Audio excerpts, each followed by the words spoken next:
¿Qué tal? Bienvenido a estos Los Misterios Irán, transmitiendo desde el Golfo de México para todo América Latina y el mundo. Vamos a platicar más adelante de lo que ha ocurrido a nivel mundial. Pero antes que nada, vamos con la historiadora, investigadora, ufóloga, una de las grandes autoridades en la ufología u ovnilogía en el cono sur para todo el mundo, Viviana Bryson, desde Buenos Aires, Argentina, en exclusiva para Los Misterios de Irán. Usted se ha preguntado, ¿perdemos peso realmente cuando fallece uno como entidad? Misterio y grandes enigmas. ¿Realmente eso se debe al peso de nuestra alma? Nos trae una investigación Viviana Bryson. Vámonos con ella a continuación. Muy buenas noches. Todos conocen ya mi rol como investigadora OVNI, pero también lo soy en otros campos como en la ciencia y en los misterios. Hoy traje un tema por demás interesante, que desde siempre se ha cuestionado el ser humano. ¿Cuánto pesa nuestra alma? En 1996, científicos de la Universidad de Michigan dejaron 540 personas moribundas en camillas sobre una gran balanza electrónica de gran precisión y notaron que todos los cuerpos al fallecer perdían 21 gramos. Y aunque se haya investigado, no se ha podido descubrir aún de dónde. Según los investigadores, como el doctor Duncan McDougall y su teoría sobre el peso del alma, se remonta a 1927, que toda persona pierde 21 gramos el último minuto de su muerte, lo que según equivaldría al alma o al espíritu que se ha separado del cuerpo carnal de una persona. Su teoría fue basada en experimentos con personas que estaban por fallecer y que fueran observadas y pesadas antes y después de fallecer, y en todas habían perdido el mismo peso, 21 gramos. El doctor Douglas utilizaba para tal proceso una cama especial, muy sensible a las precisiones del peso. Cabe señalar que dicho artefacto fue creado por él mismo. El doctor colocó en ella a 6 enfermos terminales y sobre ella los iba observando y pesando sobre los últimos instantes que se separaban de la vida. Antes, durante y después, el dato obtenido fue el mismo en todos los casos. Incluso experimentó con animales, que el primero fue un perro y que él notó, a diferencia del ser humano, que no tuvo los mismos resultados. Según la teoría de varios filósofos griegos, solo los humanos tenemos almas, por la capacidad de soñar. Esto también es un tema muy cuestionado. Algo, por otro lado, discutible y que deja a todos pensando. Los científicos aseguran que la persona que ha fallecido ha exhalado todo el aire que tenía dentro. Otros dicen que es la causa de la relajación de los esfínteres, pero ya está descartada esa teoría, ya que los gases no pesan tanto como uno creería. Y si esto fuese cierto, ¿a dónde irá nuestra alma? ¿Existirá realmente la reencarnación? Son tantas las preguntas y pocas las respuestas. Al final siempre nos quedaremos con esa gran duda. ¿Todos poseemos un alma? ¿Realmente de dónde venimos y hacia dónde vamos cuando dejamos de existir? Ha sido todo por hoy. Soy Viviana Bryson, desde Buenos Aires, Argentina. Como siempre, Viviana Bryson, muy objetiva. Tras investigaciones, es lo que afirma esta pérdida de peso. Y siempre nos trae algo interesante que escuchar, que analizar, sin caer en esas verdades absolutas cuando tenemos una investigación permanente, cuando el hombre está tratando de investigar día a día. Para aquellos de pensamiento radical que se van más a la creencia más que a la investigación, ya no hay nada que decir, ya no hay nada que investigar, ya no hay nada que hacer, puesto que ya lo saben todo. Decía Salvador Freixedo, ex teólogo, ex jesuita, ya murió, autor de muchísimos libros: Mi iglesia duerme, La granja humana, El diabólico inconsciente, Los ovnis entre la religión y la parapsicología, Israel, pueblo contacto, en fin, muchos libros. Decía: usted haga el bien.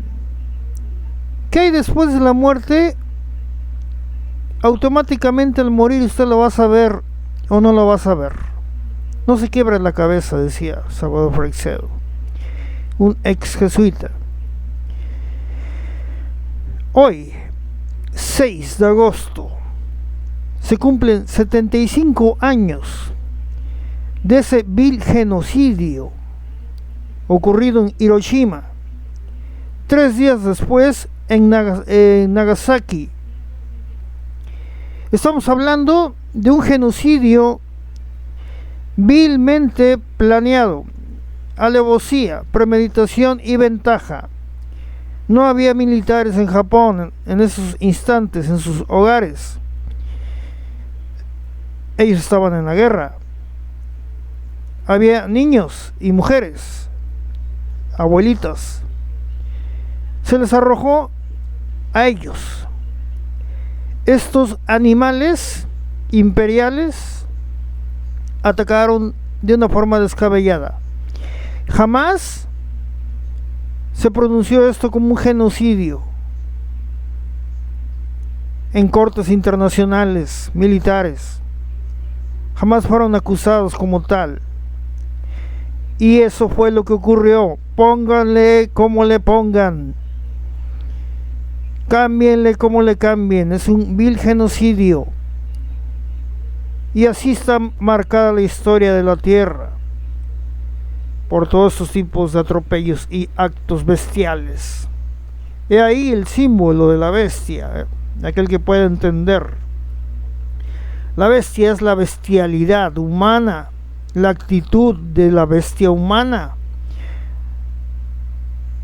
Yo no creo que estemos hablando de un ser de forma diabólica que se te presenta, sino la actitud bestial del hombre, la bestialidad humana, hasta que el hombre no tenga conciencia de sí, de todo lo que está ocurriendo. Estas cosas que ocurrieron esta semana, día 4 de agosto, en Beirut, a 2 días antes del 6 de agosto, hoy, de la conmemoración, o ¿qué se puede decir? No es conmemoración, de un año más del genocidio. No se puede conmemorar eso. Eso dio fin a la guerra. Tal vez los gringos militares lo conmemoren. Dio fin a la Segunda Guerra Mundial. Pero en Beirut, una doble explosión simbra Beirut. El alcalde, el primer ministro de Líbano, decreta luto nacional. Incluso voló una bodega en donde había almacenadas más de 2.000 toneladas de nitrato de amonio. Imagínese usted. Aquí la pregunta es la siguiente: si tenían algo tan peligroso ahí, en una zona tan caliente, pero tan caliente como es el Medio Oriente, en donde las tensiones entre Líbano e Israel ya se estaban haciendo más frígidas, ya se estaban volviendo más fuertes cada día, se temía un atentado, algo podría ocurrir, una guerra en cualquier instante. ¿Por qué es que tenían esto? Que basta que le aventaras un misil o una pequeña bomba de ignición, bastaba eso. ¿Cómo es que abandonaron esto así tan fácil? Señores, esto me huele, han de decir, es conspiranoico. Pues sí, esto me huele a que no fue ningún accidente. De hecho, el primer ministro de Líbano, el señor Hassan Diab, dijo que iba a dar con los responsables. Pero bueno, él señaló después decreto de luto nacional el día 5 de agosto en memoria de las víctimas por la explosión, brutal explosión que él dijo que era semejante a la Hiroshima en Nagasaki. Se habla de más de 100 muertos. También lo dudo. 100 muertos, 120 muertos, póngale, 150 que han encontrado. Pero son más, mucho más los desaparecidos. Una bestialidad ocurrida. Vámonos hasta la Ciudad de México. Y allá se encuentra el investigador, ex director de la Mutual UFO Network en México. También autor de muchos libros sobre ufología. Catedrático, el máster Carlos Guzmán Rojas, en exclusiva para los misterios de Irán. Escuche usted con atención. ¿Qué tal? Muy buenos días, muy buenas tardes, muy buenas noches, a donde quiera que ustedes estén. Bienvenidos nuevamente a este programa de los misterios de Irán. Mi nombre es Carlos Alberto Guzmán Rojas y voy a continuar con el tema de los contactados en México. Pero voy a hacer un paréntesis en esta nota para tratar precisamente algunos aspectos de notas al margen que quiero yo hacer con respecto a esta clasificación de esos contactados que llevan a cabo su contacto a través de lo que se les denomina o de lo que se les clasifica que son contactistas de la forma mendiúmica. Bueno, dentro de esta clasificación, pues dos de las muy conocidas organizaciones, grupos que han llevado a cabo este contacto con estos seres muy posiblemente extraterrestres, está en especial la Misión Rama y la Fraternidad Cósmica. Pero yo quiero hacer aquí como les decía, un paréntesis y hacer referencia a aquellas personas que tienen ese don de la clariaudiencia. Aquí es muy interesante porque, bueno, algunas personas, en el caso, por ejemplo, hay una contactada muy conocida, una contactada norteamericana que es Tuela o Tuella, depende de cómo quieran pronunciarlo, y que, bueno, esta contactada dice que frecuentemente se canaliza a un presunto extraterrestre llamado Ashtar, que déjenme decirles que, bueno, este personaje yo lo tengo escuchando desde hace más de 30 años. Y bueno, pues esta contactada asegura que existe una especie de hilo telepático que permite recibir en la mente palabras sin sonido.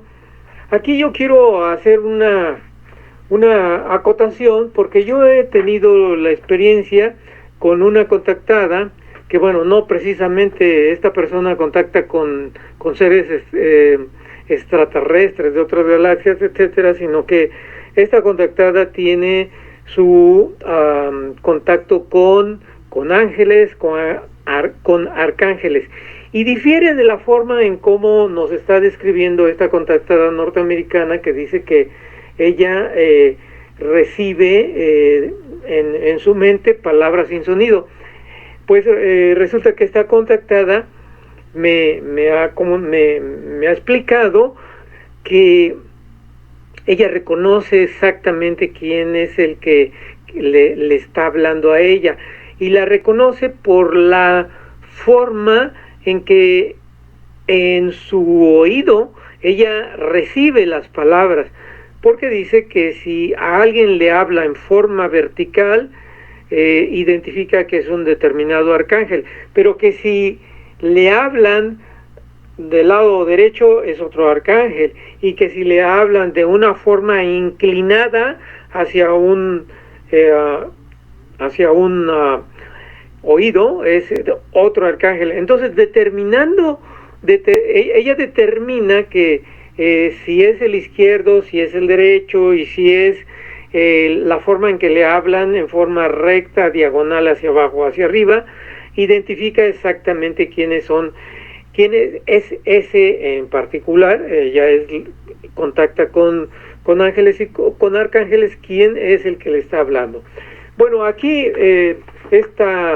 simplemente esta acotación, no quería yo dejarla pasar, porque pues hay otras formas también de contactismo, y ya hablaremos de ellas, como por ejemplo las revelaciones o el fenómeno de la Ouija. Bueno, hasta aquí esta pequeña cápsula por ahora. Mi nombre es Carlos Alberto Guzmán Rojas. Me despido desde este programa de los misterios de Irán, y hasta pronto. Gracias, Máster Carlos Guzmán Rojas. Pues sí, un comando que se denomina Ashtar, comando Ashtar. También he leído el libro de Tuela, pero no nada más con Tuela, sino con otros, ya. Así es, yo también, desde hace como 30 años que vengo escuchando de el comando Ashtar. Hay muchos que por ahí, contactos, que afirman de este ser, Ashtar Sheran, que tiene distintas naves, o muchas naves, que circunrodean la Tierra. Lo hemos escuchado también en voz de Eugenio Siragusa, aquel que fuera mentor de Filippo y Giorgio Bon Giovanni, aquellos dos hermanos estigmatizados. Eugenio Siragusa, contactado por extraterrestres, que editara un libro. Así es que, bueno, él, a raíz de este contacto, estos dos hermanos se unen a él, y viene una connotación más mesiánica acerca del encuentro con seres extraterrestres que tuvo Eugenio Siragusa allá en Italia. Y también se menciona este comando Ashtar, o este ser Ashtar Sheran. Continuamos aquí. Bueno, ha sido impresionante estas imágenes. Hoy me enviaron un video que hay que analizarlo. Realmente hace falta analizarlo, no me quiero adelantar. Pero bueno, se ve, no sé si sea realmente algo que ocurrió, o sea, truqueado. Yo creo que puede haber ahí un truco de un misil que parece que se ve en negativo el video. Realmente ya hubiera sido detectado por otros videos también, porque no se ve que fuera, que sea chiquito, sino que se ve grande. Así es que no le doy mucho a ese video de que sea auténtico. Mire, un caso en la India, ya saben cómo son los allá en la India, muy exóticos. Un restaurante ofrece el COVID al curry, imagínense. Y más nans, genios de la mercadotecnia. Así es como en un restaurante de la India hace frente a la pandemia del coronavirus y atrae clientes. La India, mire, un restaurante ideó una fórmula ingeniosa, aunque un poco como medio maquiavélica, por, digo, comida y coronavirus, pues nada que ver, ¿no? Pero bueno, esta fórmula ingeniosa para atraer de nuevo a los clientes menos presentes en este establecimiento del oeste de la India, adaptando su menú al universo de la pandemia con el COVID curry y la Max Naans, el famoso pan indio, ahora es presentado con la forma de una mascarilla, mientras que las bolas de verduras fritas con salsa curry son moldeadas para que se asemejen a la apariencia de el famoso virus. Para remediarlo, ideó un nuevo menú con referencias al virus y también presume que su COVID curry dispone de una mayor cantidad de especies y hierbas, por lo que es mejor para la salud. Aunque usted no lo crea, dijera aquel programa. Vámonos hasta el Bolivia, Santa Cruz de la Sierra. Allá se encuentra el investigador OVNI Juan Carlos Aliaga. Año 2020, un año lleno de sorpresas. Primero fue el coronavirus y también nos ha ido dando diferentes sorpresas a lo que es este ya agosto de 2020. ¿Y cuál es esa sorpresa última? Obviamente es esa explosión bastante fuerte que afectó a Beirut, la capital del Líbano.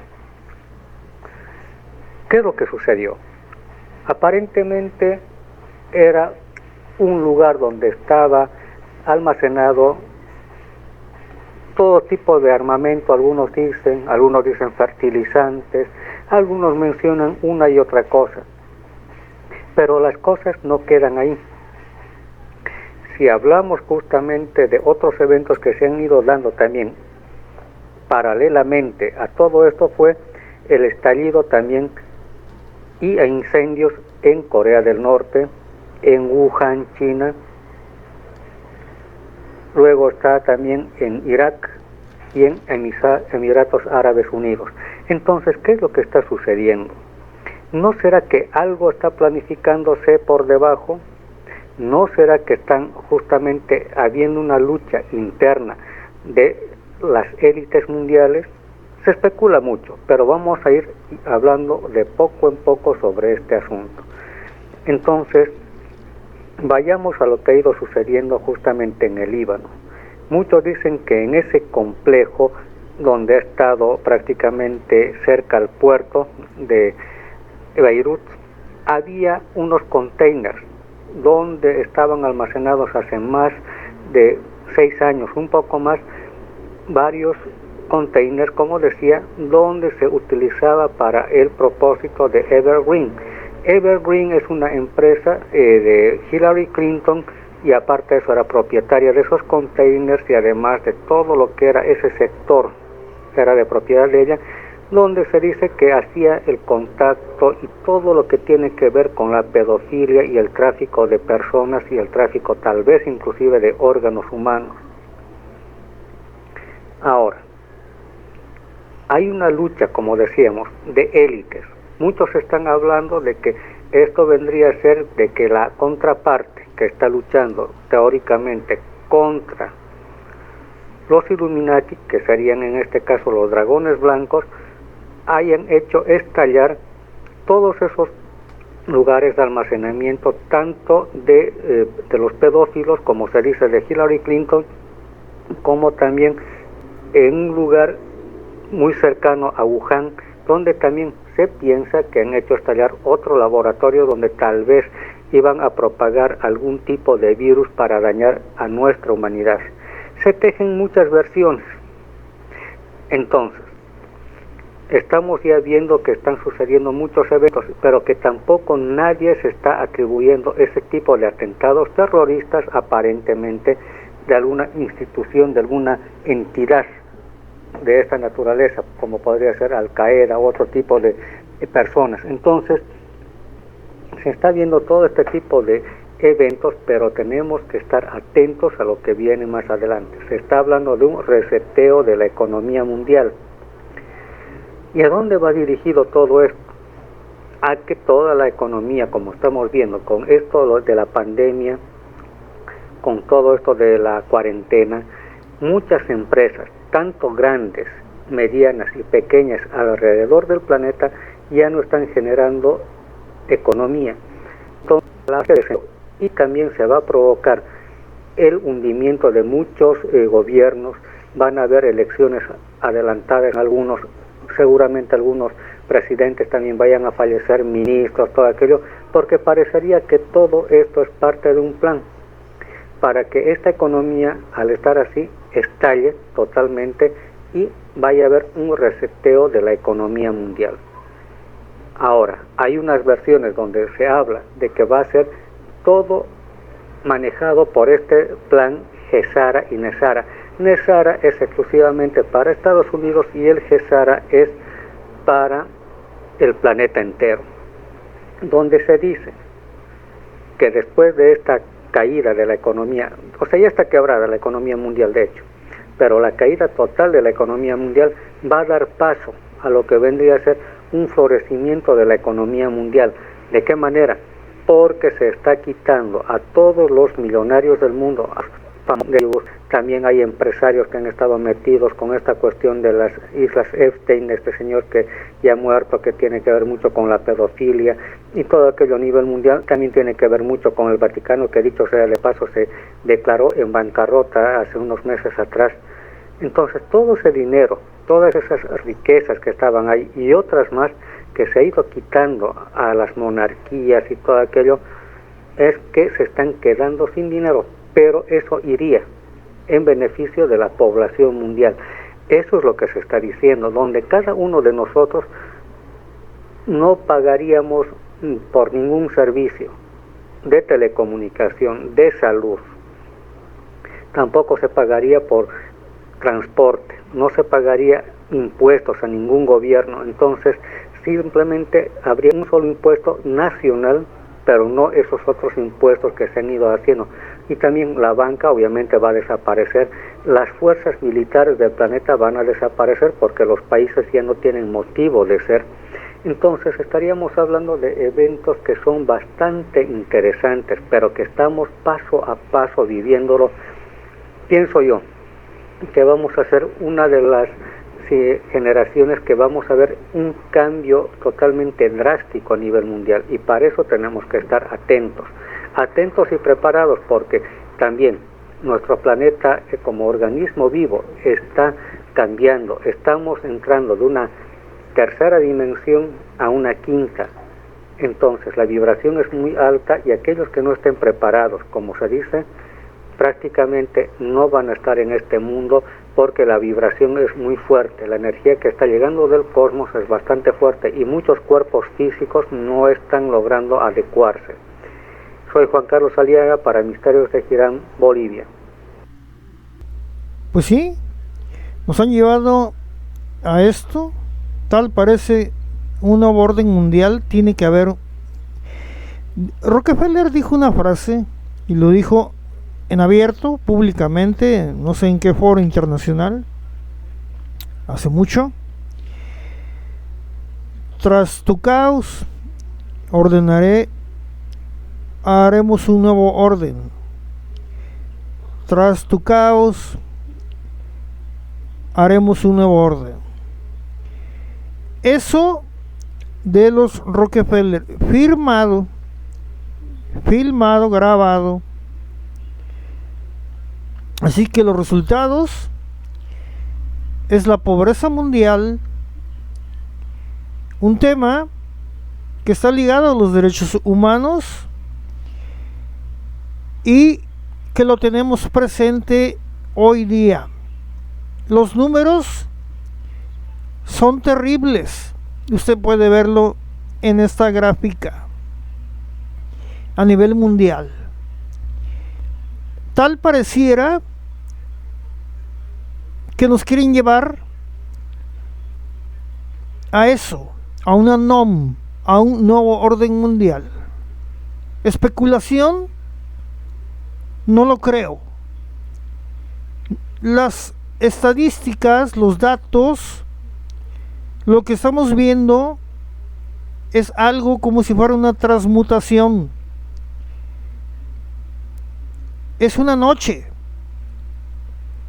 es una oscuridad, es casi un apocalipsis. Aquí hay testigos en esta explosión que afirmaban que esto se les recordaba a Hiroshima, precisamente hoy 6 de agosto. Casualidad, muy cerca. Había enemigos también ahí. Recuerdo que el Líbano en cualquier momento decía puede haber una guerra. ¿Qué es el nitrato de amonio? Hay gente que ni lo sabe. El nitrato de amonio es una sustancia, es una sal soluble en agua. Esta se encuentra formada por iones de nitrato de amonio. Entre los usos principales del nitrato de amonio está el rubro de los fertilizantes. Sin embargo, este elemento tiene grandes cantidades de nitrógeno, por lo que se puede volver un explosivo. Es usado en explosivos. Así es que hasta finales de la Segunda Guerra Mundial, el nitrato de sodio era usado para las municiones. Sin embargo, luego del conflicto armado del uso bélico del nitrato de amonio, disminuyó considerablemente hasta que durante la década de los 80s y 90s, el grupo terrorista de Hezbollah comenzó a utilizarlo en muchos países del mundo, incluido México. Este material cuenta con regulaciones federales y debe ser manipulado por expertos. Ya no puede estar eso en un puerto así nada más, como si fuera tierra, sal, abono, muebles. No, eran toneladas de un explosivo que basta que le aventaran una pequeña ignición, bomba. Si es que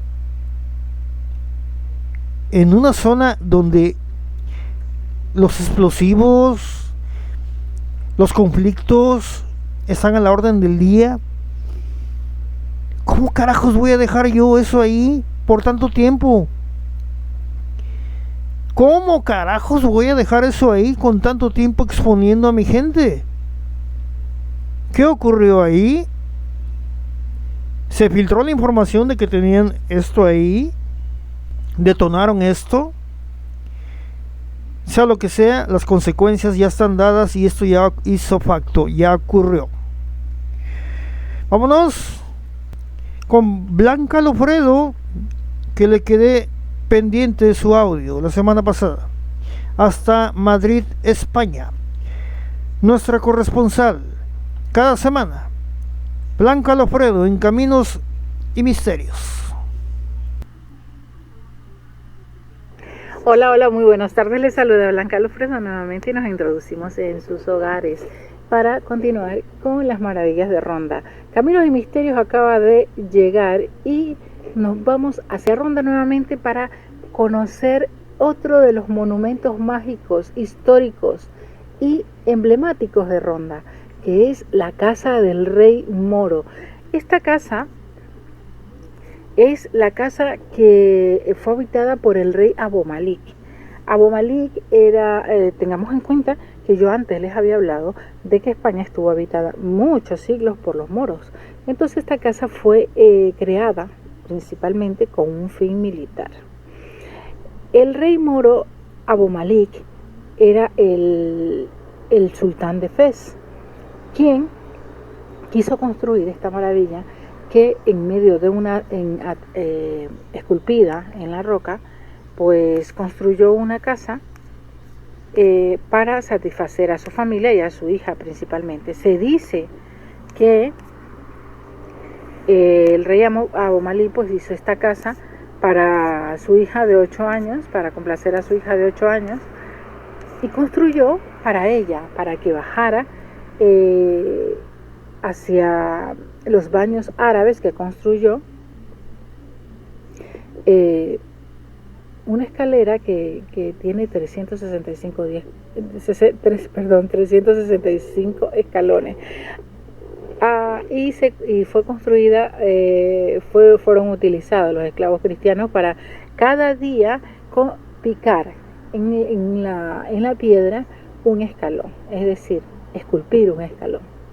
O sea que los escalones son completamente naturales. Imagínense la profundidad, que tiene unos 60 metros de profundidad, donde nos encontramos con el río Guadalbín y donde se nutren los baños turcos. Esta casa fue creada con un fin militar, ya que hay una presa, había una noria, que es como se dice en América, una roda moscovita, algo parecido, ¿no?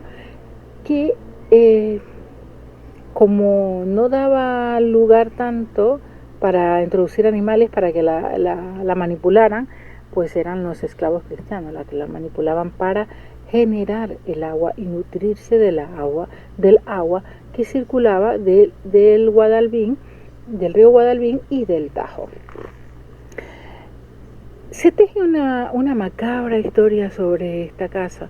Se dice que el sultán de Fez construyó esta casa para complacer a su hija de 8 años, y que un buen día la niña bajó por las gradas y jamás se la volvió a encontrar. Se dice que quizás fue asesinada o quizás fue atacada a la familia, los monarcas árabes fueron atacados, pero eso quedó en el absoluto secreto, en el hermetismo, digamos así. Nunca se supo, pero sin embargo las personas que van a visitar el sitio y las personas que viven allí en Granada, pues son testigos y dan testimonio de los gritos y lamentos que se escuchan en las noches, y hay quienes dicen haber visto siempre pasear a una niña por orillas del Guadalquivir y bajar por las escaleras. Con todo esto, mis queridos seguidores de los misterios de Irán, se despide Blanca Lofredo, y la próxima semana, monumento más de Ronda. Un gran saludo a René Irán y a todos los que nos escuchan a lo largo y ancho del planeta. Hasta la próxima semana. Blanca Lofredo nos trae siempre estos castillos medievales de allá, del continente viejo, del viejo continente, aunque toda la tierra tiene la misma edad, pero bueno, los castillos, los pasillos, la mística medieval de los años de 1600, 1200, pasajes hermosos de aquella Europa. Muchas gracias a Blanca Lofredo. Vámonos a noticias. Bueno, con fecha de día hoy, 6 de agosto, sobrevivientes de Hiroshima piden al mundo prohibir las armas nucleares. Y no es para menos. En Hiroshima, un grupo reducido de sobrevivientes del primer bombardeo atómico de la historia se reunió cerca de una cúpula emblemática en Hiroshima este jueves para conmemorar el 75 aniversario del ataque, mientras reiteraron su llamado a su gobierno y al mundo a prohibir las armas nucleares. Debido al coronavirus, hubo una participación mucho menor que la normal, Pero el mensaje de los sobrevivientes, cuya edad promedio es de 83 años, fue más urgente que nunca. Aunque cada vez hay menos testigos de lo sucedido, muchas naciones han reforzado o mantenido sus arsenales y Japón se niega a firmar un tratado de prohibición de armas nucleares. Increíble, ¿no? Lamentando la hipocresía del gobierno japonés, lamentable actitud. Todavía que se los aventaron a ellos, se niegan a firmar esto. Pues es que está la orden de Estados Unidos, Japón. Pues es que está implícito, ¿no? Así es que la lamentable hipocresía del gobierno japonés, sobrevivientes, familiares y funcionarios recordaron la explosión un día como hoy, 6 de agosto, a las 8:15 de la mañana, con un minuto de silencio. Estados Unidos lanzó la primera bomba atómica del mundo sobre Hiroshima el 6 de agosto del año 45, que destruyó la ciudad y mató a 140,000 personas. Muchas ni tan siquiera quedaron nada, sino una mancha en el piso o en donde haya quedado. Muchos se desintegraron. Lanzó un segundo ataque 3 días después sobre Nagasaki, donde murieron 70,000 personas, un terrible genocidio. Japón se rindió el 15 de agosto, poniendo fin a la Segunda Guerra Mundial y su casi medio siglo de agresión en Asia. Pero en las décadas posteriores se han almacenado armas de la Guerra Fría y persiste hasta nuestros días tensión nuclear entre las naciones. Los actos del homenaje del 75 aniversario del primer bombardeo nuclear de historia estuvieron marcados por restricciones provocadas por la pandemia. Asistieron a la ceremonia menos de 1,000 personas debido a restricciones por la misma pandemia. Apenas una décima parte de los que acudían en los últimos años. El registro de las víctimas de los bombardeos se almacena en el cenotafio, cuyo inscripción dice: que todas las almas descansen en paz, porque no repetiremos el error. Tantos genocidios que han ocurrido. Así es que alto al armamentismo nuclear. Cheque usted esto. Diana Trujillo, de limpiar casas a ser una líder en la NASA. Cheque usted nada más rápidamente esta historia en el marco del 8º aniversario de la llegada a Marte del vehículo de exploración espacial, el Curiosity. Se ha popularizado la historia de Diana Trujillo, la mujer que pasó de limpiar casas a ser líder de la misión de la NASA que llegó al planeta rojo el 6 de agosto del 2012, tras ser lanzado en noviembre del 2011. Diana Trujillo es originaria de Cali, Colombia.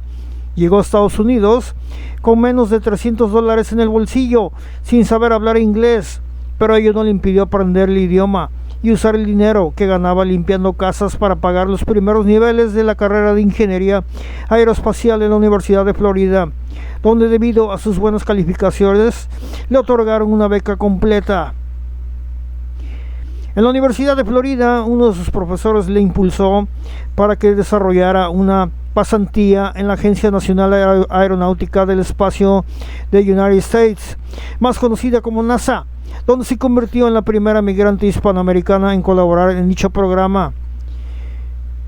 Así es como se puede llegar a muchas cosas, señores. Así es. Imagínense, lo que hace falta es ganas de salir siempre adelante. Tiempo después, gracias a su buen desempeño, Diana Trujillo se convirtió en la líder de la misión Curiosity y pudo llegar con su mamá a Estados Unidos. Pudo llevar más bien a su mamá, pudo traerla acá a Estados Unidos, bueno, allá, de aquí arriba, de México. Confesó que ella se vio obligada a migrar cuando su padre dejó sin nada a su madre. Ella menciona lo siguiente, lo cito textual: dije, yo me voy primero, así consigo dinero y trato de ayudarla, luego vuelvo por ella y mis hermanos. Imagínense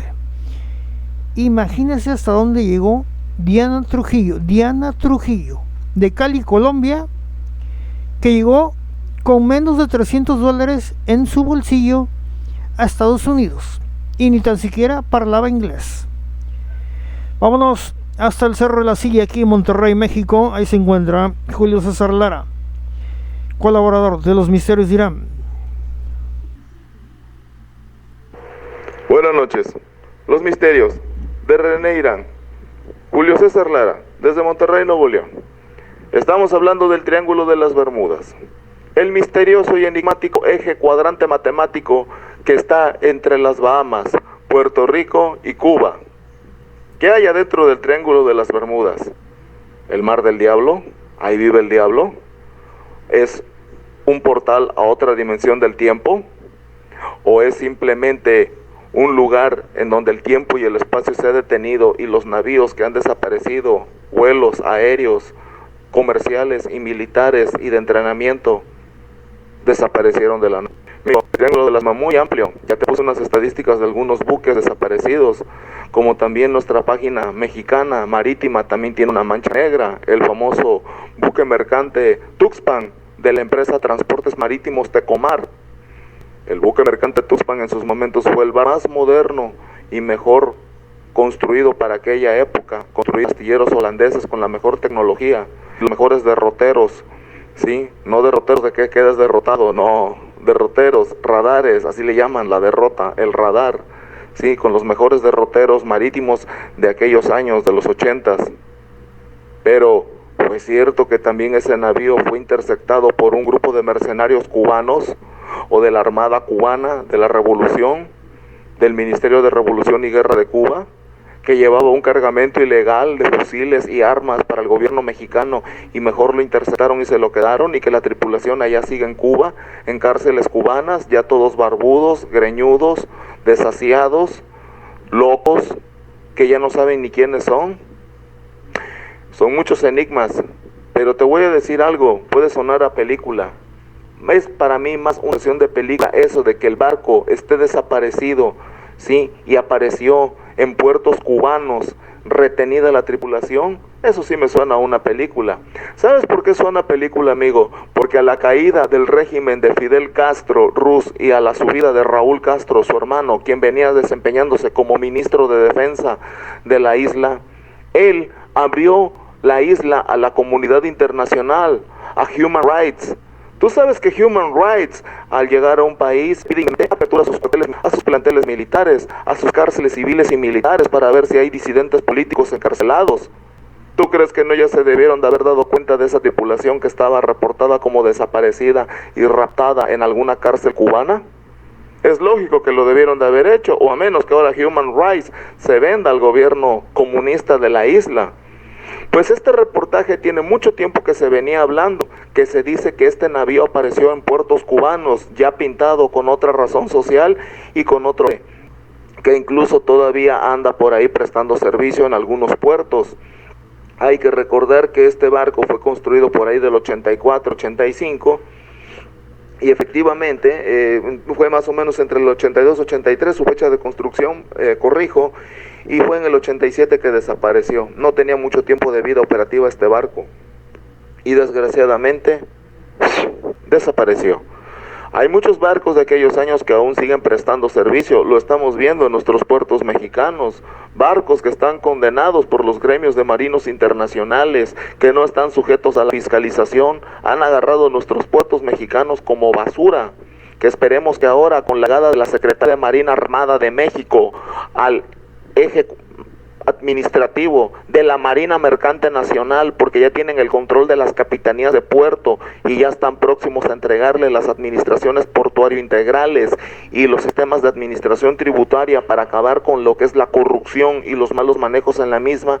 Esperemos que muy pronto ellos ya puedan en un momento dado tener un control más sobre estos puertos. Me estoy desviando de la plática, volvemos a la misma. Entonces, si esto sucedió, sí, que aquí en México han llegado barcos tan viejos y ancianos como el Tuxpan, que ha de estar en esa misma edad allá en algún puerto cubano, ya se hubiera visto este navío y ya se hubiera declarado como tal, que aún está con vida, pero es lógico que no. ¿Por qué? Porque tiempo después la Guardia Costera Mexicana, un barco dragaminas de la Armada de México de la clase Admirable, encontró un contenedor vacío flotando en alta mar. Sí, y el numeral del contenedor correspondía a la carga que estaba documentada como transporte vía marítima por parte del Tuxpan. Entonces, ¿dónde andan esos barcos? ¿Dónde están los tripulantes? ¿Verdad? Que no se sabe claramente dónde quedó todo este detalle. Pero bueno, esperemos que esto sea un tema de debate sano, sin insultar, sin ofender. Como también esperemos que entiendan los miembros de los misterios de René Irán que cuando se les ha borrado alguna publicación es porque infringen normas del sitio. Por ahí el compañero Dan Arce se le tuvo que borrar su publicación porque la plataforma lo marcó como falso, aunque sea verdadero, pero plataforma Facebook manda y tenemos que cumplir las reglas, hermanos. Y yo la tengo que cumplir. Tuvimos que borrar su publicación, se le castigó unas 24 horas, pero él puede seguir publicando. Dan Arce, donde quiera que estés, no te vayas, aquí estás en el grupo. Es un protocolo que tenemos que cumplir de la plataforma. A mí ya me pasó una vez en un grupo de seguridad y vigilantes. Compartí un tema violento y me sancionaron. Un tema violento sobre la violencia que hay al interior de las cárceles en Colombia, sobre los disidentes políticos en contra de Iván Duque, y pues ni hablar. Siendo mexicano me metí en un tema que no era mío y tuve que borrar el grupo, y el administrador general me regaló 24 horas, la sanción mínima. Para la siguiente vamos a ponerte una de 12, a ver si no me la rebotan, porque ya me pasó con Rubén Velázquez, le metimos 12 horas y desgraciadamente la plataforma no me lo aceptaba, aceptó de 24 para arriba. También no le vamos a dar 28 días, no, nada más 24 horas, 24 horas nada más, o sea, un solo día. Soy tu servidor y tu amigo, Julio César Lara, sobre los temas del Triángulo de las Bermudas. Buenas noches, buena vibra. René Irán, créditos a él, gracias, buena vibra y un abrazo de cosmos y de mucha luz y energía blanca para todos ustedes, mis queridos hermanos. Julio César Lara, desde Monterrey. Está dicho por él. Muy bien. Les recuerdo que pueden también tomar el curso de ufología, grandes misterios del mundo, con este servidor en el Centro de Estudios OVNI Veracruz. Así que estamos próximamente en septiembre iniciar el curso. Tiene que apuntarse usted antes, tiene que vivir en la zona aledaña al puerto de Veracruz, ponerse en contacto vía inbox con este servidor. Va a ser presencial, obviamente, su sana distancia, 1.5 metros, cubrebocas y todo lo que hay que hacer y lo que venimos haciendo. Usted tiene derecho a defender su vida con cualquier medicina alterna, aunque le digan que eso no sirve para nada. Usted tiene derecho a defender su vida. Nadie puede impedirle que no haga nada por defender su vida ante una guerra viral. Así es que también he visto el video de una doctora el día de hoy de Houston, en donde está explicando muchas cosas que es probable que sean un remedio, pero que hay intereses mundiales de un siniestro perfil. Muchas gracias. Mi nombre es René Irán y estos son los misterios de Irán desde el Golfo de México, aquí, en donde un día 1519 desembarcara Hernando de Cortés hacia la gran Tenochtitlán y ocurrió todo lo que ustedes ya saben. Nos vemos el próximo jueves. Muchas gracias.